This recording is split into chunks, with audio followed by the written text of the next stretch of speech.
Hello, this video will be a quick Q&A on the types of sponsorship and scholarships that you can get for nursing. So question 1, what is the difference between scholarships and sponsorships? Firstly, scholarships have more benefits than sponsorships.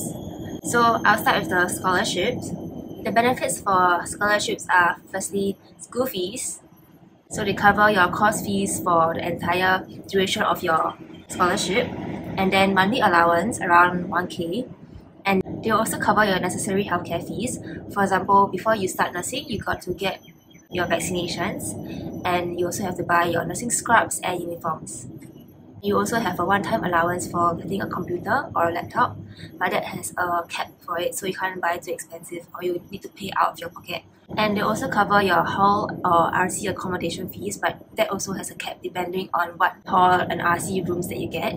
Lastly, there will be SDF Fund, which is Scholarship Development Fund. So this development fund will cover scholars who want to go for dialect classes or other language classes or conferences or overseas exchange program. So the SDF fund for the overseas exchange program covers the flight tickets and two-way transport to and fro the airport, as well as the course fees and accommodations. Other than that, the food and other transport have to be paid out of pocket by yourself. Now I'll be moving on to the benefits of sponsorships. So in monetary terms, it will give you around 1k of monthly allowance, but that depends on the hospital that you are going to be bonded to. So they don't cover your school fees, so you have to use this monthly allowance to cover your school fees. So those are the monetary benefits for the scholarships and sponsorships. Okay, so let's move on to the cons, I guess. For me, I got the Healthcare Merit Award by MOHH. Let's talk about the hospitals that you'll be bonded to. Okay, so for scholarships, you don't really get to choose specifically which hospital you get bonded to.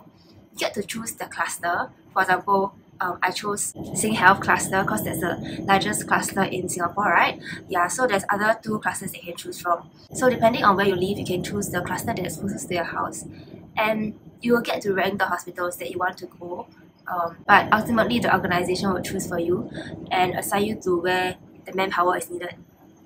Then for sponsorships, you can choose whatever hospitals that you want to be bonded to because you apply directly to the hospital. So in scholarships, you apply to, for example, MOHH, and sponsorships, you apply to the hospital directly. I'm not sure whether hospitals offer scholarships as well, but you have to go to the respective websites of these hospitals to check out more. So the requirements for scholarship is much higher than the requirements for sponsorships for obvious reasons, like there's higher benefits and chances of developing yourself. For scholarships and sponsorships, you can both apply when you first got into nursing or when you have done already a few years of nursing and then decide to maybe in year 3 or year 4 want to get a midterm scholarship or sponsorship. That's possible also, but I'll elaborate on that later. So I'll just be talking about the full-term scholar because that's what I'm under. My rank point was 87.5, so I got into my scholarship. If you get above 80 plus for your rank points, you should have a good chance of getting into a scholarship. But then they don't release the results on who get in or who doesn't. I'm not sure about which specific rank point is the cutoff point for that. For sponsorships, I asked for my friend and she said that there wasn't really a specific requirement for it. You just have to get decent grades and apply for the hospital that you want, so just try and apply. Moving on to the upkeep of grades and whatnot in your nursing years. For scholarship, it's obviously much stricter.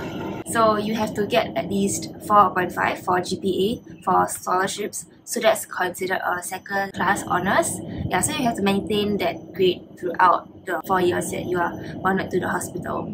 But if you fall below 4 slightly for one semester, they won't immediately kick you out of the scholarship. They will get you down for a talk. Yeah, but they'll give you some advice I guess. I luckily haven't been through that before and I don't want to. So I can't really tell you what the process is like, but they won't kick you out straight away. So you have a few chances, but try your best to study. During your scholarship term also, you want to be on your best behaviour. You don't want to get into any trouble or anything. I mean, that's common sense. Okay. They also don't really allow you to work because they're already giving you a monthly allowance of 1k plus. You should be using this 1k to fund your daily necessities, so you don't really have to work in that sense. But if you want to work for other reasons, like you already have a financial difficulty, or for example, nursing, this year they require us to have around 80 hours of healthcare related volunteer or job hours.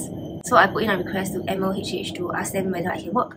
Yeah, so it's really depending on what type of work you're going for and whether it's reasonable for you to be working. So the rationale for this is they don't want you to spend your time working and worrying about money, so they give you a lot of monetary benefits. So in addition to all these monetary and GPA things, you are also required to attend the scholarship events. For example, if they invite someone to talk to you, like a webinar for like a Sing Health cluster, you have to attend. But in these cases, I think it's quite useful for your future nursing career as well, because you get to ask more questions and talk to them about, what is nursing really like in the hospitals, and sometimes they'll have different specialties down to help you also. I think the common thing between scholarships and sponsorships is that you have to maintain good behavior and a certain GPA. Even though sponsorships, they didn't really specify it, but I heard that you will get a bonus if you get above a certain GPA. So I'm not sure how much is the bonus because that's confidential, but that's what you should be considering if you are choosing between a sponsorship and scholarship. Moving on to question 2, any recommendations for scholarships or sponsorships? I don't think I'm that well read on the different types of sponsorships and scholarships, but they are mostly awarded by MOHH, so you can check this out.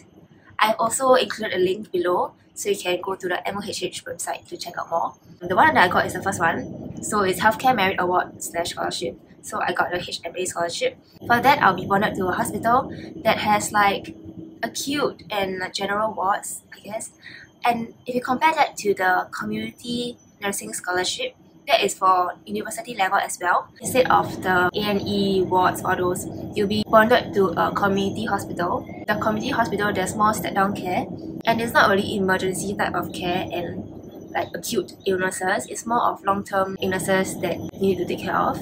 But don't worry, the benefits for HMA and CNS is the same. The only difference is that one is in like acute hospitals and the other is in community hospitals. You can check out the different scholarships that I mentioned here, but the main things that nursing degree holders like myself who are studying in university take is the HMA and the CNS. So I found this healthcare scholarship careers fair. You can watch the sessions on demand till 31st March. If you like acute kind of things, then I recommend you to go for HMA. And if you like to care for elderly, because most community hospitals are generally populated by elderly, then you should go for community nursing scholarship. Moving on to the third question, should I apply in the first year or be a midterm scholar? Personally, I recommend that you apply in your first year, because unless you are super certain that you don't want to work in a hospital or a community hospital, for example, you just want to get a degree and go, then you should apply in the first year. This is because in the first year, it's easier to get into the scholarship. As long as your rank points are like high enough, like 80 plus around there, you should have a good chance of getting in. Also, I heard from my midterm scholar friend that the requirement for the midterm scholar is much higher. Because you're already in nursing, they expect a lot more from you than a A-level graduate. To even get a midterm scholarship, you have to get around 4.5 for GPA. For myself, I think it's a bit high because it's like raw GPA, so without SU. So in case you don't know, SU is something that universities have. I'm not sure about other universities, but NUS has it. So for example, you get a C in anatomy and physiology, and then it looks really bad in your report card, right? And then it also doesn't contribute nicely to your GPA. So you can opt to SU that. So that grade won't be counted into your GPA, but then it will just be reflected as S or U. But then you only get a few SUs in a year, so make sure to use your SUs wisely. So getting back to my point, you have to get around 4.5 to have a good chance in getting into the midterm scholarship. Because as per my midterm scholar friend, her friends that got around 4.2 to 4.4 didn't get in. So yeah, it's kind of hard to get in the midterm scholarship. So for comparison, myself, a full-time scholar, I need to maintain a CAPT of 4.5. And to get in the midterm scholarship, you have to get a raw GPA of 4.5. I'm just giving you a brief overview of what is the midterm scholarship versus the full-time scholarship. So moving on to the benefits of the midterm scholarship. So depending on the year that you sign up for the midterm scholarship, you'll pay your school fees, but then you'll miss out on the monthly allowances and other expenses. For example, they don't cover your healthcare fees, for example, your vaccinations, your nursing uniforms, all those, and you also get lesser SDF fund. So my rationale for getting a full-term nursing scholarship is because after getting my nursing degree, after spending 4 years studying nursing, I think that I should put the nursing degree to use and spend 4 years in hospital. I think 4 years is quite reasonable generally to gain the nursing experience in the nursing field that you want to work in. I think my consideration was between part-time nursing or full-time nursing, but then I think that especially when you first graduate, when the knowledge is still fresh and all, working full-time as a nurse would be the best. So that's why I chose the full-term nursing scholarship, because before I even applied for nursing, I already knew that I wanted to put the nursing degree to use, so why not? But I think for those of you who have more hesitance about whether you really want to do nursing in the future, then you can consider putting off your scholarship application to midterm scholarship, or you can apply directly to hospitals via sponsorships. So my last question is quite targeted. Are there global merit scholars in nursing? So for those who don't know, Global Merit Scholarship is NUS specific and it doesn't have any bond because it's given by NUS itself. Personally, I don't know anyone who has this scholarship, but I'm sure that there are some people who will have this scholarship. It's quite rare because I think most people who get the nursing degree want to work in a hospital, and getting a scholarship or sponsorship would guarantee you a spot in a hospital that you may or may not want, but definitely a hospital. That's why people would rather choose nursing specific scholarships or sponsorship. But I won't be surprised if there are global merit scholars in nursing as well, for those people who score well but they don't want to be bonded to a particular hospital. In general, hospital experience is, I think, highly valued because that's where you learn most of the skills. If you straight away go become a clinic nurse in a small private clinic, I think the scope of what you do will be significantly lesser, and if you want to transition into a hospital or other polyclinics or other large establishments, it would be much harder as well. So I've come to the end of the Q&A for scholarships and sponsorships for today's video. If you have any more questions, you can comment in the comment section below and I'll try my best to answer. But I'm sure that many of the details that you want are available online, so you can check those out before asking me, because I think what I offer most is my personal experience. So if you want things that are related to my personal experience and things that are not found online, please ask me below. Okay. If you want to find out more about the nursing program in NUS, you can click here for more, because I covered it in my last video. And in my next video, I'll cover more about CAPT, where I'm living right now. So yes, I'll be covering what life in CAPT is and answering your questions about CAPT.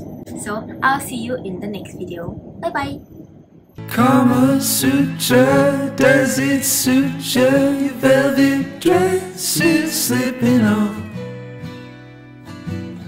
Would you stay with me?